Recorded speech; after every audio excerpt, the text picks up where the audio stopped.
Do you feel a bit like a baby giraffe learning to walk for the first time?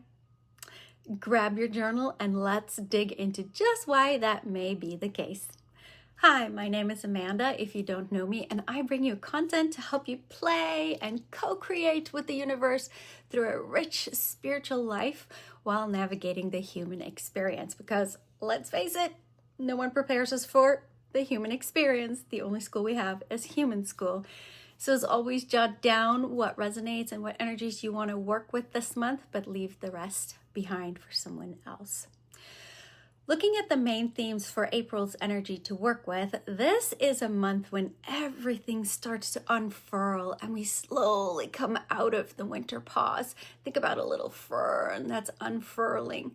We may feel a little more motivated to expand again and bring new people, hobbies, or experiences into our lives, or try new things. Maybe you're like me, where your hobby's completely different between summer and the winter season, and you have to completely switch the gear out. It's a complete process in my house. I have to struggle with the storage unit and all this, all these projects happening to switch things out. The key with April's energy, however, is to be really gentle with ourselves. Being in the year of the horse, we may feel some urgency to move forward with our goals and the things that we want to accomplish this year, because let's face it, it's April and a quarter of the year is gone. Shh, take a breath. Just because it's important doesn't mean it's urgent. We can still slow down, take our time, really gather the information, and take mindful action as we move forward. It's okay not to race into whatever is next as we come up for air and start to blossom into the rest of this year. In fact, we'll probably have a much greater harvest if we take a little time to regroup, fertilize the soil, and be mindful about how we move forward. I just did my garden outside, and I have to prepare the soil and get the irrigation set up to make sure that my veggie patch is going to actually work out this year. And that's what we need to do in our lives.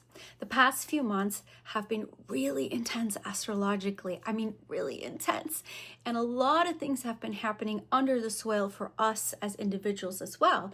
So you may need to give yourself some grace as you test the waters and learn to trust in yourself again in this new blossoming of what you're becoming. Remember, you're not the same as you were before winter.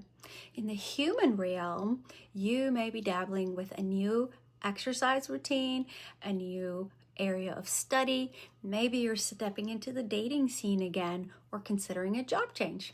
Guard against overwhelm by just taking it easy.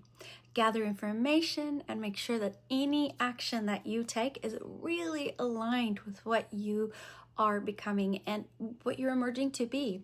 And remember, when a caterpillar is coming out of its cocoon and wanting to emerge as a beautiful butterfly, there's still some struggle in that process.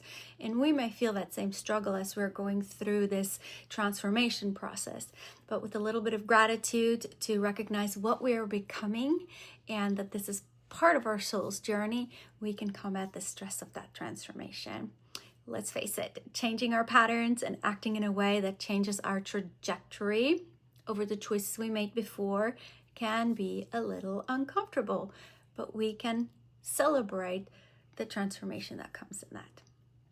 April is also a month during which Easter is celebrated, again affirming the message of liberation and freedom from bondage, so all those things that have held us back. In a non-religious way, we can use this time to give thanks for and celebrate the mindset shifts and the ways that we have changed to move us into the next phase of our journey, like a maturity process. The energy of hope is palpable in nature this time of year. So another way to work with this energy is to spend some time visualizing in your mind's eye what a joyous life looks like to you. I love to do picture journaling where I cut pictures out of a magazine and I write and, really engage in that creative process to create the world that I want to see in my mind's eye. A great affirmation to work with this month is, I trust the changes unfolding within me. I release what has completed its cycle and allow a new expression of my soul to rise, blossom, and be seen. journaling prompts to work with this month in whatever situation you're trying to navigate are: what feels fair to me in this situation? And what is aligned with the life I am creating? There's a great quote that comes to mind. It comes across my social media page every now and then, and it says, every decision is either for or against the life I am trying to create. So use that as your measure. Is it for or against the life you say you want? Let's talk about the Astrological New Year. We just started a new astrological year on March 20th with the spring equinox, which means the sun has now returned to the first sign in the zodiac, which is Aries. If you're not familiar with the astrological wheel or the zodiac, I'll give you a little rundown real quick, just at a very high level. It's a 360-degree circular map used in astrology to present the position of celestial bodies. So that's planets, the sun, the moon, and other aspects at a very specific moment in time as they move through that wheel. It's essentially a map of the sky. The wheel is divided into 12 sections, each containing one of the 12 zodiac signs. And those signs represent how we can expect energies to present as that aspect interact with the zodiac sign it moves into. Each section of the astrological wheel is also divided into 12 houses. And those houses are specific areas in human life that tells us where we can expect activity to show up in life. So as the sun moves through each of these 12 sections, it essentially lights up that aspect of human life and brings activity and energy into that house. And the zodiac then presents either in higher or lower expressions of its traits. And we can impact that energy and how it presents in our own lives with our own free will, because we are the spark, right? We are the igniter of that energy. So with the spring equinox, the sun has now entered the first sign in the zodiac, which is Aries, starting the new astrological year. This year is particularly pivotal, a turning point for humanity, because we have a lot of big cosmic happenings in the zodiac that will feel all year and beyond. I'll highlight just a few for you. Per numerology, we are in a universal 1 year at the beginning of a 9-year cycle, which is all about independence, self-reliance, reinvention of life and our identities as we know it, and being action-oriented. And then, of course, we're seeing the Saturn-Neptune conjunction impact playing out. And boy, are we seeing that playing out. Holy mackerel, we're seeing that playing out. If you haven't seen that video, I'll link it for you below. And that was a big anticipated event that will totally shift our landscape. And then, of course, the year of the fire horse is what we're in right now. And that's all about fast-moving energy moving forward. So when we talk about these energies, remember that the universe conspires to move our souls where it wants to go and the lessons that it needs to learn and the experiences it is supposed to have in this lifetime. But we get to co-create and participate in that process and working with the universe to show it how we want to take that journey. This is where the choice of living with either the higher or the lower expressions of that energy comes into play. So on April 1st, that full moon is called the pink moon, and it's named after the moss pink flowers that bloom in the springtime here in North America. And this moon occurs in the sign of Libra. So this month, it's all about understanding that tension that's created between independent desires, the me, and the partnership, the we dynamic. So that tension between those two. I was actually quite amused that this moon shows up on April Fool's Day, because the alignment to the dynamics playing out in my own life is quite uncanny. And it's having me ask, are you freaking kidding me? Are you kidding me? And then Libra comes in and says, no, not really.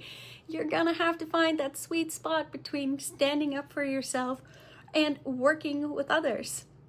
So I'd be really curious if you have any themes like that playing out in your life right now, because that's Libra. Tell me in the comments below. It can be really uncanny. It can be so funny when you start seeing those alignments playing out in your own life. And it's also sort of comforting to know that this is all part of what I'm supposed to be learning. Anyway, thinking about the scales of Libra, right? The scales of justice. Libra is all about finding the balance. So with this moon, we have the opportunity to evaluate areas in life that might be out of balance, especially if it comes to being with other people. Are you navigating your relationships with grace and fairness? Are we seeking synergy and harmony and creating connections while also holding what is true for us so we don't self-betray? On the lower expression side, we can sometimes choose to just smooth things over, and it might look like we're being the saint and just smoothing things over, but really behind it, we're not allowing ourselves to do the hard work on ourselves and with others, like repairing, setting boundaries, or facing our own shadow. So working with the things that we need to change within ourselves.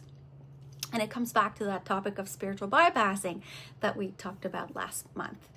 Indecision is another one of Libra's lower expressions, where we can sometimes get stuck in the belief that, oh, every viewpoint is valid and we never really decide to take a side. We're always just on the fence to keep the peace because it's uncomfortable to oppose a side, right?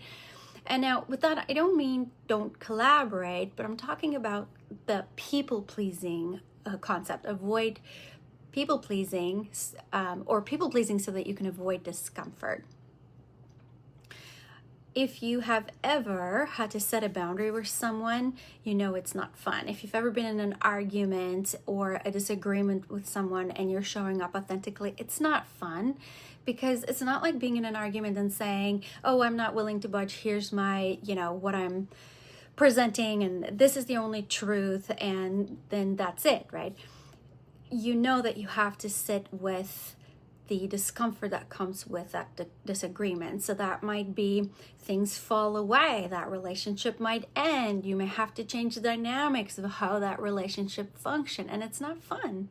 But that's what Libra is asking us to do, to stand fully in our truth and allowing the outcome to be what it is going to be. The full moon is a great time to bring your spiritual practice into the physical realm. So bringing it into the human experience so that it's not just, an abstract concept in your head. If there's something that you know that you need to let go of, perform a simple ritual of releasing it with a simple statement, I release, and say it out loud, speak it into existence. Or speak that release into existence. You can also write it on a piece of paper, burn that piece of paper, be safe where you burn it, but burn it. Or taking a cleansing bath with the intention of washing away and releasing those energies is another common way to release those energies. Dancing under the full moon, somatic release work, or taking a mindful walk in nature also helps us move that energy out of our bodies, right? The body remembers, so move it out. And of course, make your moon water with a blessing spoken into it or an intention spoken into it. Put your tarot decks out, pendulums, crystals, and all those wonderful tools, put them out to charge. Other noteworthy happenings this month of April in the astrology. On April 9th, Mars enters Aries, and here you might feel a little more motivated to take action on things that maybe have been sitting on the back burner. Use that energy to tackle projects or harder tasks that you've been putting off and just get it done. But remember, getting it done doesn't mean it has to be rushed, right? Even if it's important, it may not be urgent.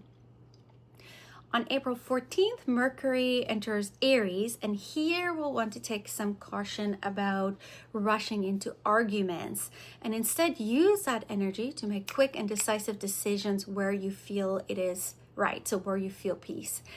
And the retrograde, can we just take a moment of silence for this Mercury retrograde from last month? OMG, that was rough. That was rough. That was a hard one. Mercury is a planet of dealing with communication, past issues, technology. And so the remnants of that Mercury retrograde from last month may still be lingering here this month, and just tackle one thing at a time and take care of it. A focus for each of the zodiac signs by earth element, if you just want one thing to kind of make it more personal and bring the focus closer to home. I'll talk through the 4 elements. Earth signs, Taurus, Virgo, and Capricorn. For all the signs, but especially for you, April is about finding your footing again and finding the courage to get back up on the horse with the belief that you are wiser, smarter now and more embodied, hopefully, and that you can build it better this time. So April is asking you, get back on the horse and know you can do it. You're ready. Water signs, Cancer, Scorpio, and Pisces. You're at the biggest risk for spiritual bypassing this month. And April is the month that wants you to honor your emotional truths, right? So the true truths, not just the easy path. You have to feel your feelings fully to let them pass and heal. We're not talking about complete emotional dysregulation here, but do allow yourself space to feel whatever it is that you need to feel. Fire signs, Aries, Leo, and Sagittarius. We just came out of a pretty watery season here in March.